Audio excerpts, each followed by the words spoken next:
The following is a Comfortably Zoned Radio Network production.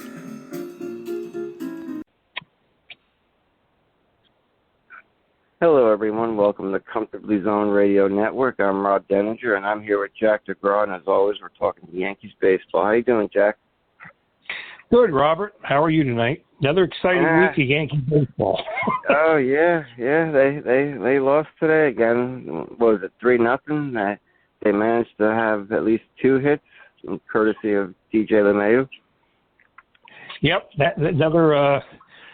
another dreary game. Yeah, they came in 4 games under 500 at 62 and 66. They dropped back down to 5 games under 500 and find themselves 9.5 games out of the wild card spot. And with every day, it seems to be growing. Well, what were you telling me, Robert? The record when Judge got hurt and since then? Oh yeah, the Yankees on June 4th of this year, the Yankees were 36 and 25, and since then they're 24 and 20, and they have the major league worst 220 batting average, and they've only scored 237 runs since June 4th, which is 10 fewer runs than the Oakland A's. And for people who don't know, the A's are 38 and 91. Yeah, it's been really bad. I know Cashman had a press conference this week, and he mentioned it's been a terrible season, a dreary season, and then the fans are all coming back. Well, it's your fault, and it is really. Yeah, I mean, I think there was one quote of him saying prior to the season started, no one thought this team wouldn't make the playoffs. It's just been a disaster. But, I mean, it's Cashman who's at fault. I know a lot of fans up here are calling for both Cashman and Boone to be fired, but Cashman's not going anywhere. And I'm of one that feels that Aaron Boone doesn't deserve to be fired. It's not his fault this team was poorly constructed and can't hit. Yeah, I think if they're going to do something, I think they would have fired him right away. Yeah. Now, the question is, I mean, the fans want them both to go, and really, in a perfect world, they'd be fired. Oh yeah. But the thing is, a lot of the Yankee fans, we haven't really had any bad teams since '89 through '92. Yeah. So, are the fans going to be able to deal with 72 and 90 for 2 or 3 years in a row? Right, because that's what it would take to rebuild, because you got aging guys with contracts you can't unload. And, I mean, if they're losing their minds now, imagine what it'd be like if they had 3 or 4 losing seasons in a row. They would riot. Yeah, and I mean, one of the things is, Jason Dominguez, who they were relying on, and Spencer Jones, they just got promoted. Now, Dominguez is in AAA now, and he's been tearing it up the last month. He's raised his average over 40 points. So a possibility, maybe they could bring him up, maybe the last 15, 20 games of the season and just see what he's got. But the thing is, if these guys don't, get better, and the Yankees haven't really been able to do much with guys in the minor leagues over the last 20-some years, are the fans really going to be able to handle what basically be a very bad team? Yeah. Just looking at some of their biggest players, Stanton batting .203, his on-base percentage is .284. Volpe is batting .217. His on-base percentage is .294. Rizzo's batting .244. Bader .247, and Bader's on-base percentage is .285. So it's like Volpe and Bader, your 2 fastest players, but they can't get on base. Yeah, it's just been a complete breakdown. Yeah. Since Judge got hurt against the Dodgers, I mean, they're 16, 17 games under 500. Yeah, and I forget which game it was. It was this past week. Bader, he was 0 for 4, but he had two fly outs and one pop out. And I watched those at bats. He's literally uppercutting the swing. It's an uppercut swing, trying to hit it to the moon. It's like, why is Harrison Bader trying to hit a home run? It's like, that's why it's hard to watch games when you see these small stature guys trying to hit a 3-run home run with no one on base. Yeah, well, that's one of the reasons why the Yankees have been so bad is everybody swings for the fences. Yeah. And, for over 20-some years, that philosophy has worked for the Yankees, hit home runs and stuff. But eventually, it's all caught up to them when you got guys who can't hit home runs. Yeah. And going back to their record, during their 9-game losing streak, they were only batting 176. But if they would have lost 10 games in a row, it would have been the first time they lost 10 in a row since May 21st to June 6th of 1913. So they were 1 game away from tying a record that was over 100 years old. Yeah, I think that might have even been the Highlanders' years when Frank Chance was the manager. Yeah. And I think, Robert, they played at Columbia, where Columbia Presbyterian Hospital was. That where the stadium was. No kidding. Yeah. I didn't know that. Yeah. That's where the Highlanders and the Yankee franchise first came into existence. Because I remember when the scooter was around, they had a little ceremony up there, and there was a guy, I think his name was Chet Hoff, Hoff. He played with the Yankees, or the Highlanders then, and he was like 102. So they had a little ceremony for him. Well, that's cool. Yeah. How about that? I never knew that. But, yeah, just looking at the Yankee stats, and it's just, it's going to be curious. Someone is going to get fired. I do think Aaron Boone will be fired, but I'm curious to see if Cashman just basically runs back the same team next year with maybe an upgrade in left field or at third base. He kind of has to fill the third base and left field spot, but otherwise, I think it's going to be the same team next year. Well, I think, one of the things is, are the fans going to put up with it? Yeah. And I'm not talking, the ones in the rich seats. They'll buy anything. But you wonder if the guys who sit in the bleachers or the ones who sit in the upper deck, maybe instead of going to 20 games a year, they only go to a handful. It's like earlier today, I was looking at some of the free agents that are going to be available this off season, and there's some good, like Cody Bellinger, the left fielder for the Cubs. He's going to be a free agent. The Yankees got to make a run at a guy like him. Yeah, it's got to get to a point. You got to get somebody in the team who can play and hit and stay healthy. Because Cody Bellinger. No, I'm sorry, Jack. Go ahead. No, go ahead, Robert. No, I was going to say Cody Bellinger this year is only making $17.5 million this year. Considering what some of these other guys are making, that's pretty cheap. Because the thing is, are you going to run Stanton for Stanton out there for another 4 years? I hope not. I know he's got a no trade clause, but I think if you went to him and traded him to a team he wouldn't mind playing for, I'd do it, even if you got to eat most of the money. He can't run, he can't play D.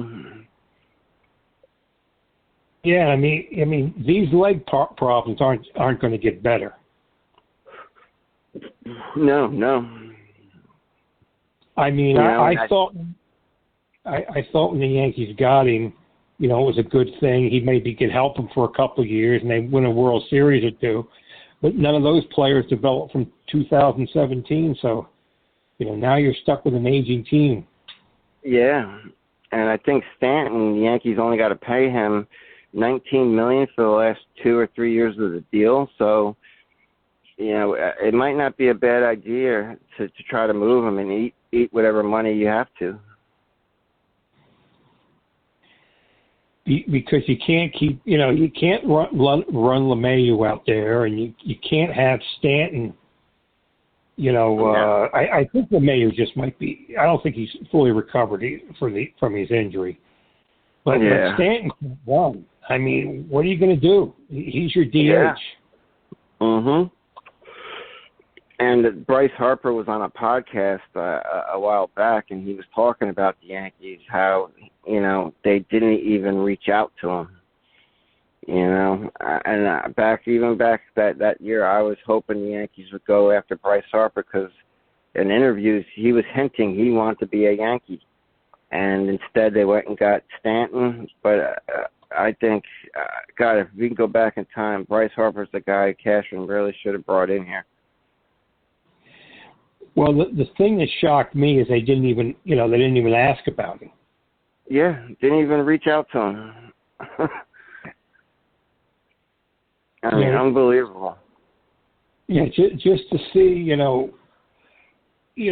just see what he wants. Would he, take a 4 or 5 year deal with more money or less? Just to see what he would want. Yeah. I mean, to me, Bryce Harper's like Paul O'Neill 2.0, but, just he's got that fiery temper. He can hit for average and power. I mean, and he's a left-handed bat. I don't know what the Yankees were thinking. I mean, I know what they were thinking. They didn't want to open up the vault for him, but he might have taken less money to play for the Yankees. But they didn't even reach out to him. Yeah, I mean, what they're putting out there now, I mean, their record indicates where they should be. Yeah. Yeah.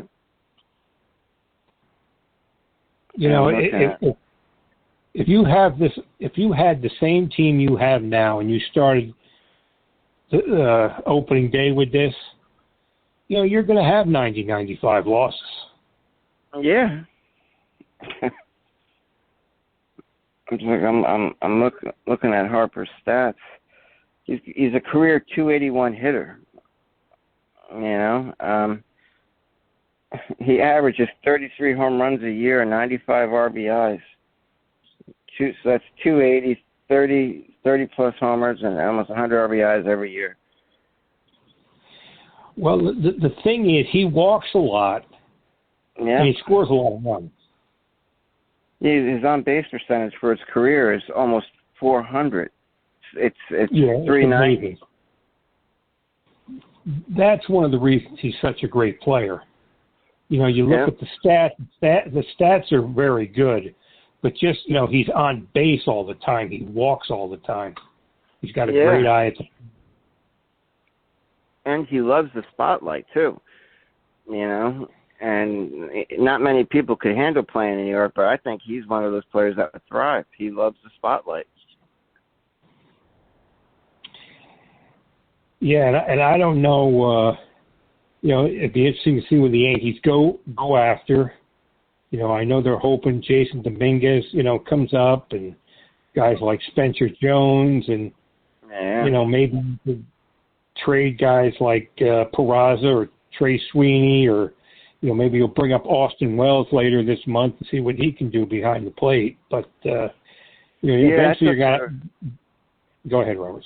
I thought they were bringing up – I thought they were I was under the assumption that Wells was coming up, but I guess they didn't bring him up. No, I think probably after the 1st of September, or, you might see him then.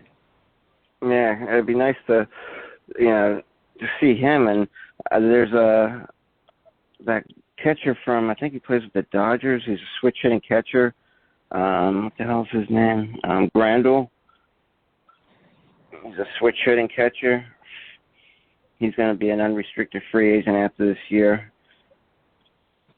I mean, he's only making just under $4 million a year, and he's not a bad catcher. He's a really good offensive catcher. He's a switch hitter. He's going on 35, but there's a lot of good free agents this year. It's just, I'd be curious to see if Cashman makes any big moves this offseason. Well, that'll be the thing. A lot of the fans were saying, well, Hal Steinbrenner only cares about, they win their 95 games, they get in the playoffs, they win a round, and the fans keep coming. Yeah. I took that with a grain of salt. Okay, maybe, but, if they don't do anything this off season, well, maybe that's the case. Yeah. I'm trying to see if Harper has an opt-out clause in his contract. It doesn't appear to have one. I know Cole has one.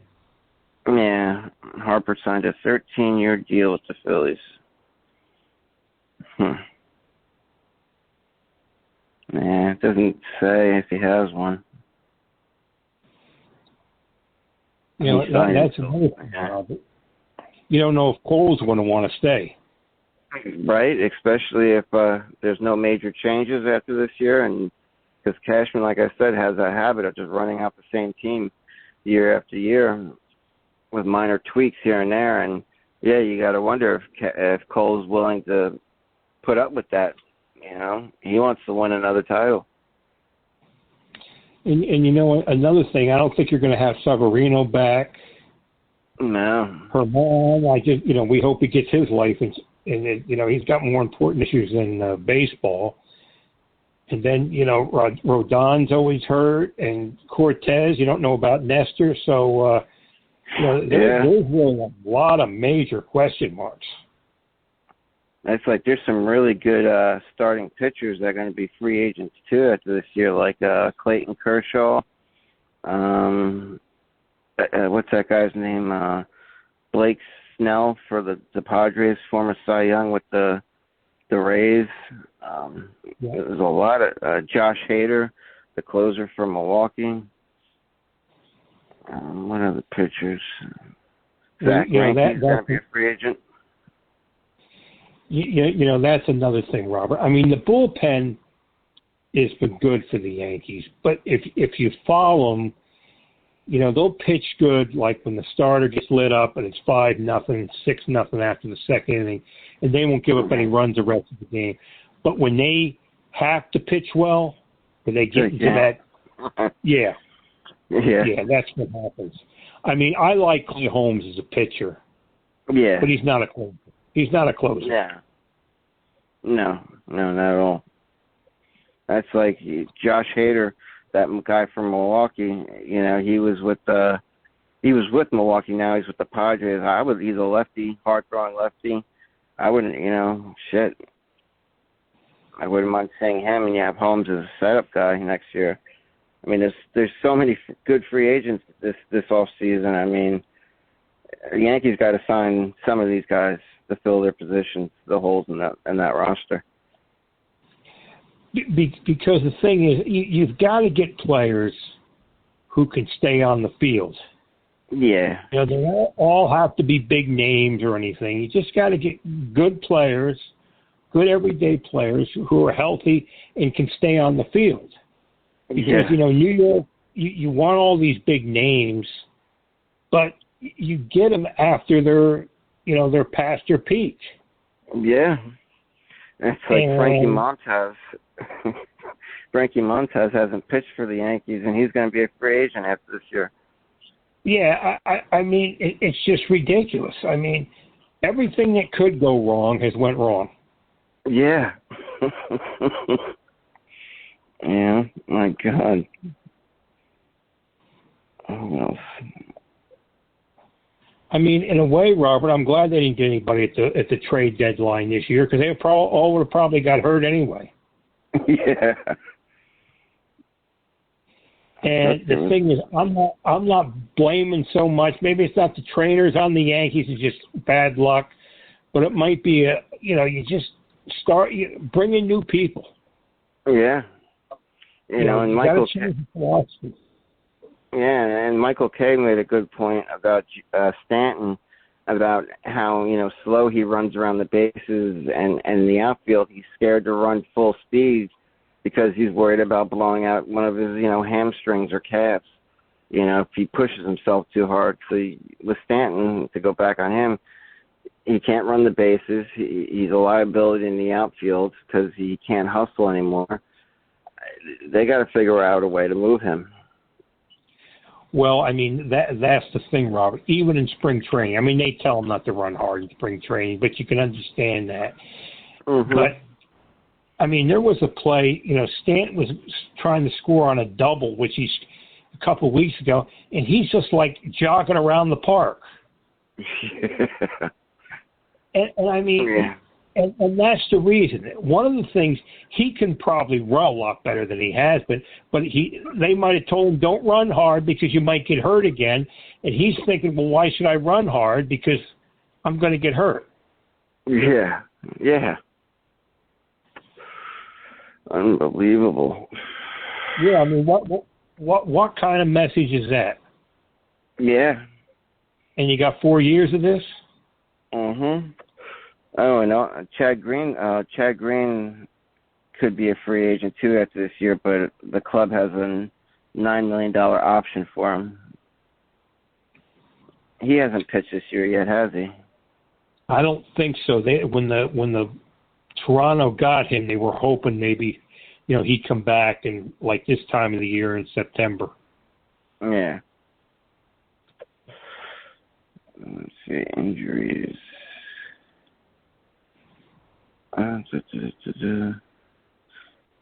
He had Tommy John surgery on his elbow. He's missed 150 days so far. Robert, did we mention Ohtani, or was that off air we were talking? Yeah, it was off air. He blew out his UCL. It's the same. He had Tommy John surgery back in 2018 on the same elbow, and he's going to need surgery on it again. But back in 2018, they didn't shut him down from hitting. So they say they're going to do the same thing. He's going to be cleared to hit. He just can't pitch for the rest of the year until he gets surgery in the off season. But that probably just hurt his chances of getting a monster contract. Yeah, I mean, what made him so special, and, it's unbelievable what he does, is to pitch and hit. But now when he's got the arm injury, he probably can't even play the outfield now. No, and the Angels use him almost exclusively as their DH. They keep him out of the outfield. So he's basically a DH.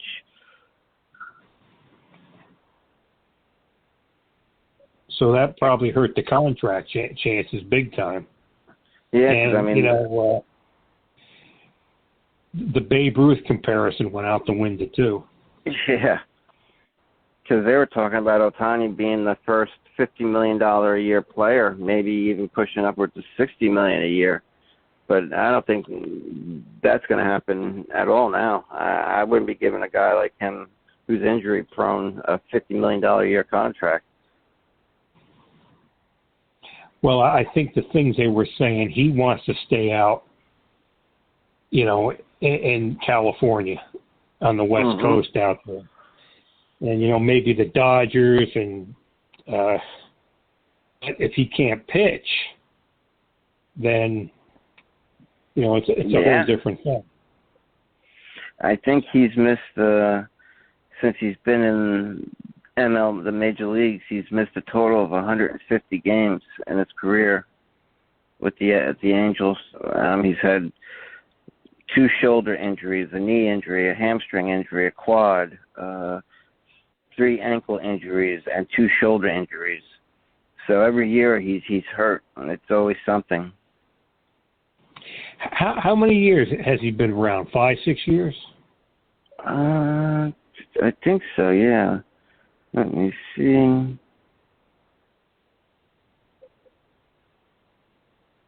Contract details. Yeah, when did he come into the league? Because with the injuries he's almost missed, a full season. Yeah. Yeah. Yeah, it's not saying here. He's got to have been in the league at least 4 years, right? 4 or 5 years.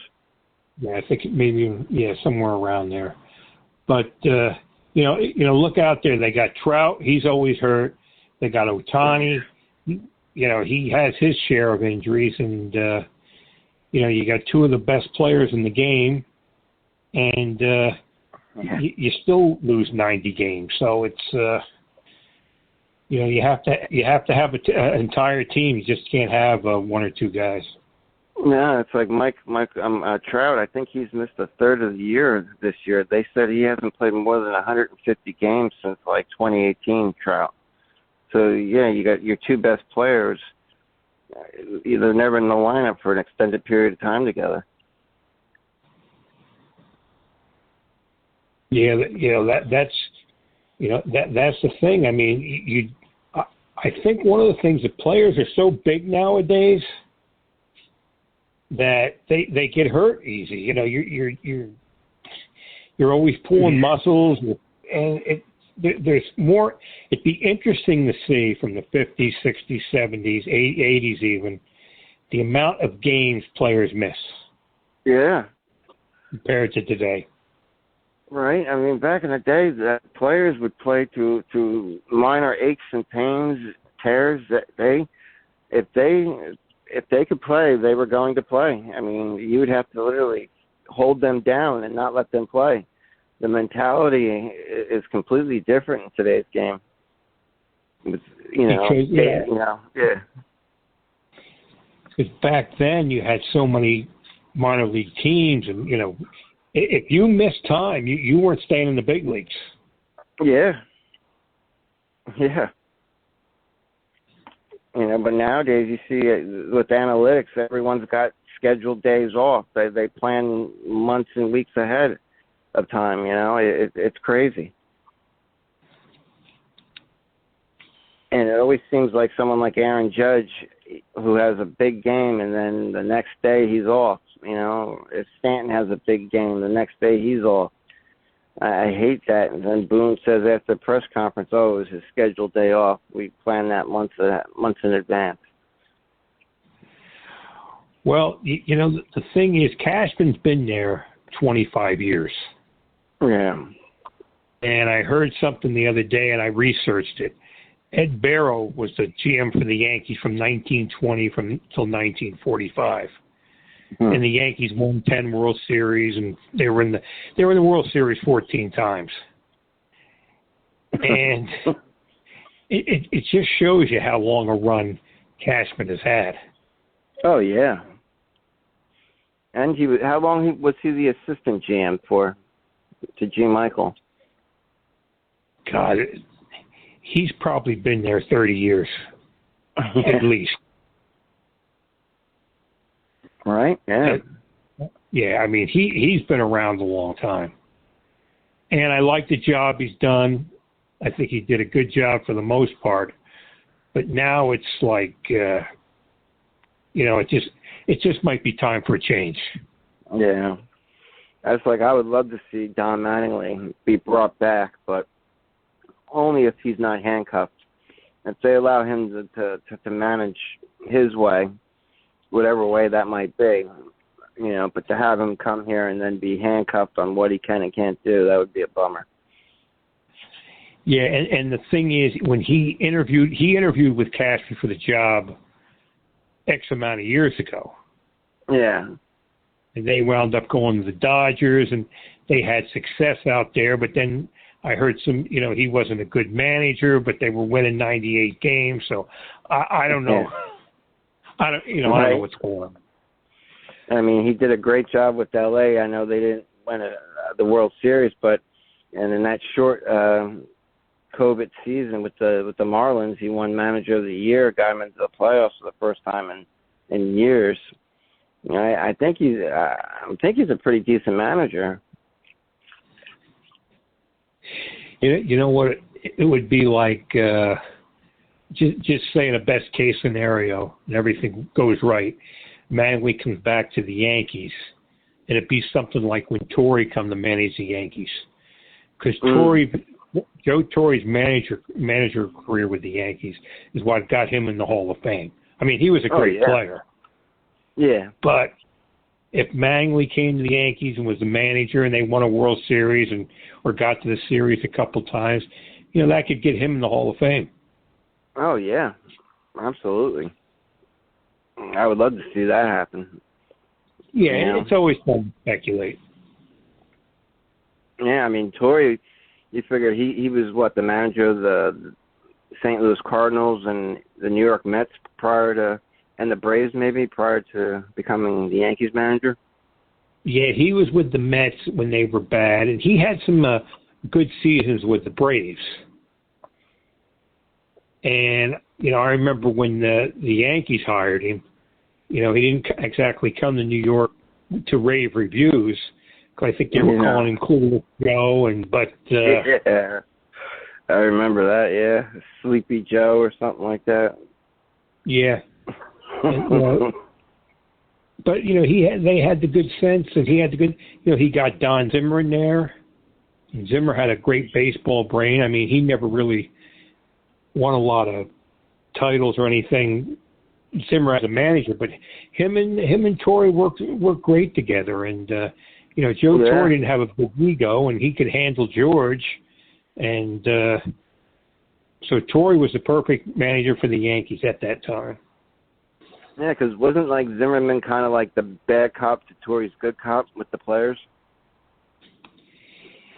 I think Zimmer had such baseball knowledge, and he could be tough at times, but he was comical. He was around the game forever.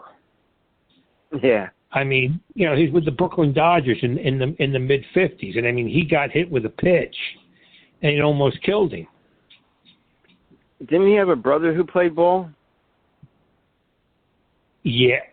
No, that was Joe Torre, Frank Torre.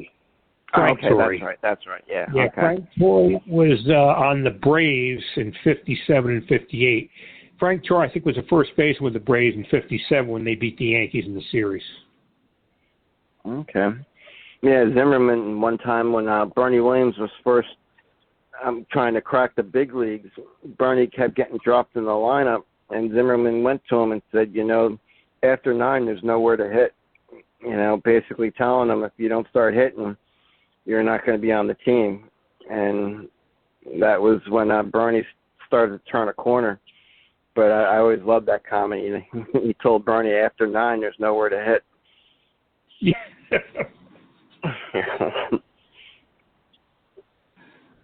Gotta miss the good old days. Yeah, that was a great era. I mean, I don't think you'll ever see that again. No, I mean, they were the definition of a dynasty team in the 90s. I mean, I'm lucky I got to see it in my lifetime. Yeah, I mean, Yankee fans been spoiled ever since then. Yeah, I mean, I remember the 80s. We've talked about this. Like Andy Hawkins throwing that no-hitter, but yet we still lost the game. That's what the 80s were like for Yankee fans. Yeah. And then the 90s, early 90s weren't that good. And then when Buck came in, they started to turn things around. Well, which coincided with Steinbrenner being suspended. Yeah, I mean, you're going to have, you're going to have the Matt Noakes and the Mel Hall, and, Pat Kelly and Kevin Moss and Tom Brookins and Mike Flowers and Wayne Collinger and who was the shortstop? Alfonso Espinosa. Oh yeah, yeah. But yeah, I there was a 30 for 30. I think it was a 30 for 30 on ESPN about Buck Showalter when he first took over with the Yankees. how him and Don Mattingly sat and talked about which players they need to get rid of and what players they need to bring in, because they had to change the culture on that team. They had a bunch of guys who could care less about winning. And Donnie was the one that suggested Wade Boggs, that the Yankees go after Wade Boggs. Yeah, well, Boggs should just flat out hit. Mm-hmm. You know, he was a great player and he wanted to win, and but you know that's what you have to do now. You have to get rid of some of these guys, and you just even from the minor leagues up, you just got to bring in some new blood and try some different things. And if they don't, it could just they got a lot of decisions to make. A lot of decisions. Yeah. And that's like looking at the games we got left this year. We got 6 games versus Toronto, 4 games versus Boston. Those are the only 2 teams that are left in our division to play. We have 3 games against Houston, 3 against Kansas City, 7 against Detroit. Detroit's 59-69, so they're not a world beater team. 3 with Pittsburgh, who's 58-71. 3 games with Milwaukee, 3 with Arizona, but not many games left. No, and there's not many games there's not many home games left, and it'll just be interesting to see, you know, how many fans the Yankees draw at those games, and what kind of mood will be in. The good thing is they have an old timers game. They have an old timers game, and Derek Jeter's coming back this year. That's right. Aren't they honoring the 1998 team? Or the 1998? Yeah, all the great team, you know, the great era. Then maybe that'll get the fans quiet for a game. Yeah, this would be the first time that Derek Jeter's come back to Yankee Stadium, like in this kind of capacity, right? I think they had a day for him, and he might have come back from Mariano, but this is actually his first old timers game. Yeah. Let's see, how many home games do we got left? We got 12. Could be wrong. Yeah, we start a 4-game series with Detroit on Monday at home, followed by 3 with Houston. Then we got Boston at home for 4 games, followed by Pittsburgh with 3. And then they finish up the year on a 6-game homestand. So that's 6, 9, 13, 14, 15, 16, 17, 18, 19, 20. So we got 21 games left at home. Well, it'll be interesting to see how many fans go to those games and what the attitude will be there. Oh, yeah, because we're basically 10 games back in the loss column for the wild card, and they keep losing. Yeah, I don't think you're going to see a lot of fans unless they bought their tickets in advance. I don't think you're going to see a lot of fans making their way to the stadium. No, and that might be the best message to send. You know, just you bought your tickets, but it's actual fans who show up. Yeah, and then that will get how his blood boiling.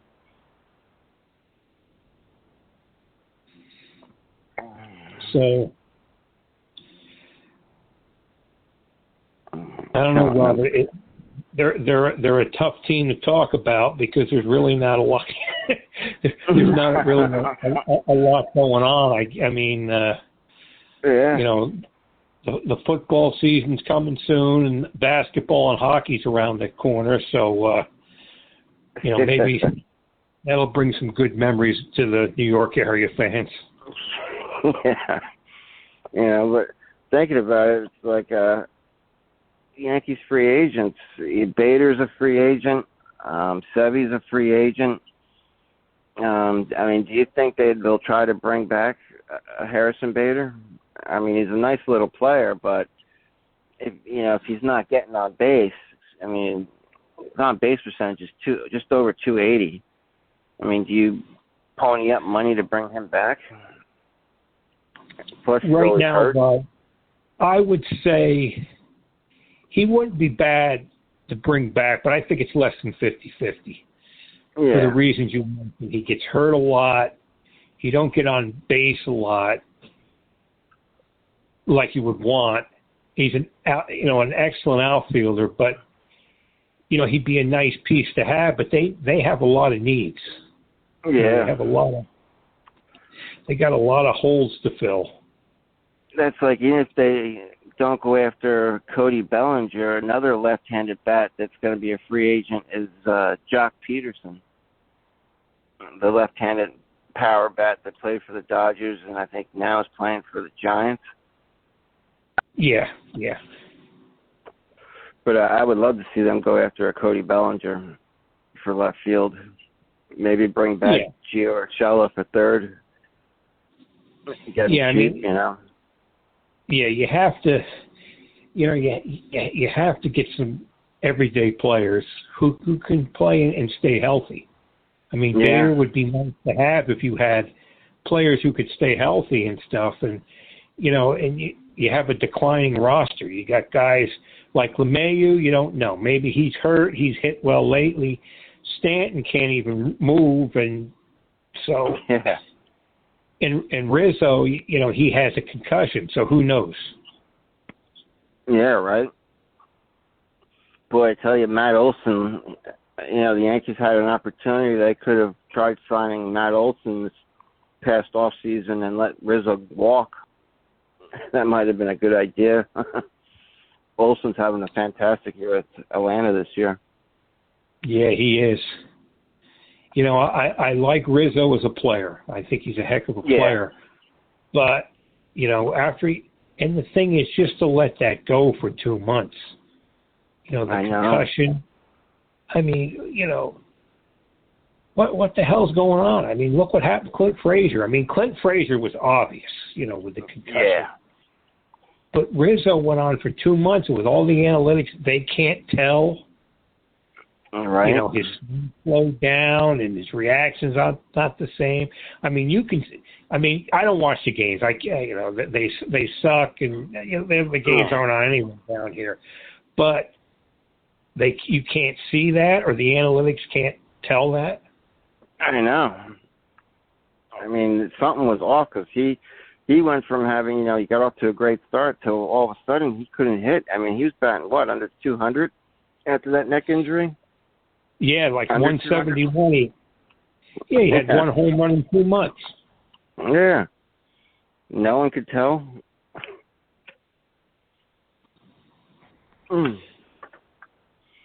Yeah, I also see that Jordan Montgomery's a free agent after this year.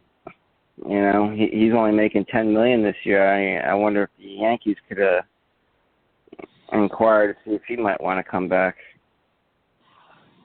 Well, what he went through here, I don't think he'd want to come back. Because even though his win-loss record's not great this year, his ERA is in the mid 3.31, something like that. So he's not giving up a lot of runs. He's just the Cardinals couldn't score runs this year, and he just got traded to Texas. And plus the thing is, if he comes back and Matt Blake's still there and the same analytic crew, it's the same thing. Yeah, it's the same thing, yeah. Yeah, and that's right. He did say he didn't like how he was being used. I guess they wanted him to throw a lot more of, sliders or something like that, other than his curveball. Yeah.